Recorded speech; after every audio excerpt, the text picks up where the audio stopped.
Okay, so I forgot the flapper.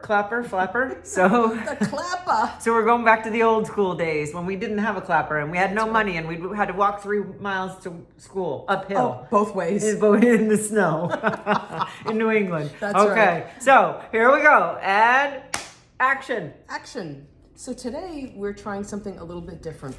Wet strength tissue.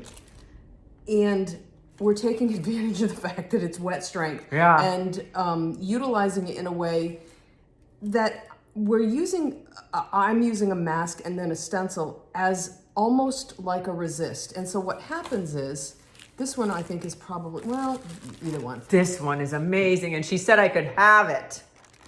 She said I could keep it. Right? So what happens? I'm so happy. So weird. What happens is, if you, and I discovered this by accident, we spent a lot of time playing with this to figure out how we could make this work. And I started by putting the stencil down or the mask and then putting the wet strength tissue on top. And then a couple of hours later, I started again and I wasn't thinking and I put the wet strength tissue down and I put the mask on top, which is how we ended up with this. It was a total accident, like the Post-it note. Yeah. And just as good, if not better. Yeah, right? I mean, she was like, I did that in the wrong order. And then we were both like, wow. Ooh. Yeah, it worked really well. So one of the things that, well, I'm going to show you how I did this. But one of the things that I'm going to show you is how something can go wrong. And then what we decided afterward, Elizabeth said to me, what about if we get it wet again? So in the video, you'll see me show this. And you'll see that it's actually stuck to the foil. So one of the ways that we played with this was with foil. And the first one I did was this, and I'll talk about the way why this is folded and what that means.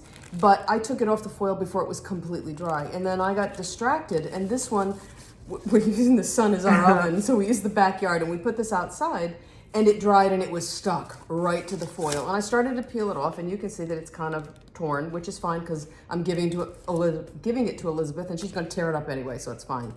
But she said to me, what about if you get that wet again? And I thought, what about? I took it to the sink. It's wet strength. I soaked it, and then it wasn't an easy peel like you'll see me when I take it off of the palette paper, but it peeled right off. So if this happens to you, you could just take it to the sink, wet it, let it sit a moment or two, and you should be able to peel it off. And I just want to say that we were joking about this earlier, but honest to goodness, many of the things, I don't know, I think you would agree, many of the things that we've learned how to do were the result of a mistake or trying to work around something. Yep. So the playing and experimenting and trying things, sometimes it works and sometimes it doesn't. I think I've said this before. My little big brother says, all you can get is success or experience. Oh, I like that. When you try new things, you either get success or experience or Yeah. both, right? Yeah. So this was definitely a happy accident for which I'm really grateful that Barb was punchy and putting things in the wrong order. Right, yeah, absolutely. Shall we go play a little bit? Yeah, let's go do it. All right. Before I show you the process for doing this, kind of using these stencils as a resist, I want to show you what can happen when you don't plan accordingly. So this is the first piece that I did. This uses Elizabeth's Van Gogh Starry Spirals. And when you look at the back of this, because I was working on a small piece of foil that's, I think it was actually this one right here, I want to get to that in a second, the piece of wet strength tissue, because I take the big sheets and I cut them into quarters. The piece was too big for this piece of foil, so I folded it in half. And what I didn't realize, till it was almost dry and I took it off, was that I got this really funky kind of ghost print thing going on. So when you experiment, and sometimes when you make mistakes, you figure out some kind of interesting options that happen if you take advantage of the timing as you go along. And then this is what happens when you don't remember that acrylic paint is like adhesive. So this is Elizabeth's Klimt Cubes mask. And I used that same piece of foil again. Now this has gotten kind of rumply because it's been used a couple of times. But unlike this one that I only let dry most of the way, this one, in fact, we put them out in the sun. This one I let dry all of the way. And paint is an adhesive. And so it stuck pretty darn well to the foil. With that said, if you keep an eye on it, you can take it off before this happens, and then you'll be fine. The other option is to use palette paper, which is what this is. Now this happens to be a big sheet. The nice thing about palette paper is it has two sides. One is, it's not waxed because this is not a waxed product, but it has a slick finish on it, and the other side is smooth. The slick finish is the side that you would mix paint on, or in this case, I laid the wet strength tissue and then the Lovely Leaves Art Nouveau mask on top. This is designed to peel right off. So now I have the full sheet that I can use. And what I think is interesting is how shiny, how glossy the back gets. So if you want to use this that way, you can, or you can go for the more matte finish on the other side. So now that we've talked about what can go wrong and what you need to think about, let's go ahead and let's pull this in and start to play. So the key to doing this and getting this effect is you have to put the mask or the stencil on top of the wet strength tissue. So my sandwich, if you will, is a piece of palette paper with the shiny slick side up, then a piece of wet strength tissue, and then this is Elizabeth's Klimt Starry Spirals mask. This is the order that you're going to put this in. We tried putting the wet strength tissue on top of the stenciler mask and the result was not nearly as interesting. So I'm going to start by just wetting this paper. I'm not soaking it, but it is wet enough to start with. And then the other key that I discovered was I think I was definitely using too much water after I applied the fluid acrylics. So I have green gold, quinacridone magenta, and indigo. I'm going to give these a little bit of a shake. They all have mixing balls in them. And I'm not going to put a ton of paint out. I'm going to spend some time and just thoughtfully tap it in various areas here. And then I will come back and I'm going to wet it.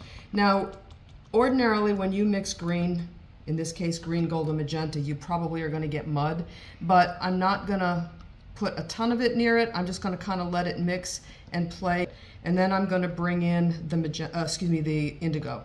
Now the thing to keep in mind is that I'm going to wet this with water gently, not with a ton of it, so that these colors are going to move. You can see that they're wicking already, but by adding the water, it's going to make that happen even more dramatically. It's going to push the color around.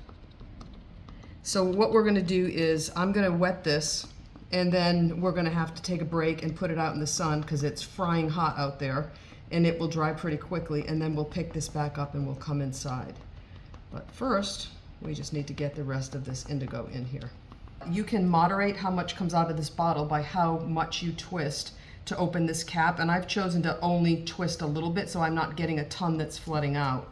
Now the more water you put down, the more spread you'll get and the longer this is going to take to dry, and I don't have the patience to wait that long, so we're just going to use a little bit of water, enough to let the colors move and blend, and then we'll set this in the sun and let it dry. Hey, don't get any paint in the grass. That's right. What's left of the grass.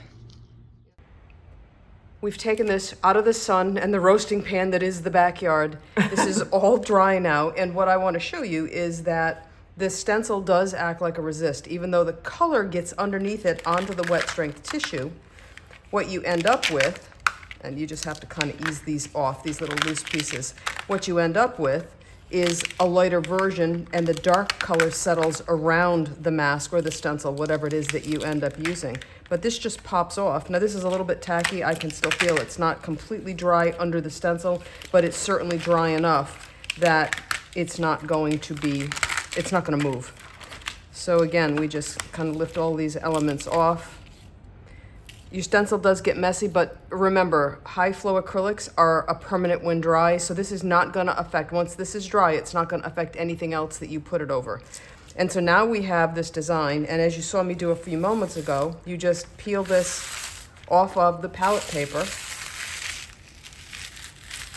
You get that cool gloss effect on the back. And because this is wet strength tissue, where it's light, it's going, well, first of all, it's going to get a little bit transparent when you add gel medium to it, but where it's white, like right here, if you were to use this whole piece, then this becomes even more transparent. So what I think, the things that I think is interesting that Elizabeth and I were talking about off camera is that where this kind of rippled on top of the palette paper, you can see how the color kind of gathered around it. So you get these lines in here that are not part of the stencil or the mask, but certainly become part of the overall effect. So I think that this is a pretty cool technique. Wet strength tissue is pretty awesome because it will hold up. I mean, you can't mess with regular tissue paper this way because it's simply going to disintegrate, but not the wet strength tissue. That's really its strength, quote unquote, no pun intended. So yeah, I'm really happy with this, and I'm actually really happy. I'm going to reach over here. This is the one that I'd like to reproduce because I think that this effect, though unintended, was pretty interesting, where I got this kind of ghosty thing going on in the back. So wet strength tissue, you can use it with a stencil or a mask and have that act like a resist. And I'll say something else. All right, we have that sorted entirely out. Something else. So what I wanted to reiterate about this whole process is the intensity of these colors, despite all the water that got flooded and added to them, is really a testament to the Golden High Flow paints and their pigment load, because this is intense color, and Barb put a lot of water on that wet strength tissue paper, and it's still intense. So that's what I love about these papers that I'm now going to use for collage. So whether you use little pieces like she does, or you use bigger pieces on a journal page or the front of a card, the sky really is the limit. There's plenty of things that you can do with the papers that you make with this technique. Yeah, there's a lot of flexibility in the fact that it's permanent when it dries. Yes, So. absolutely.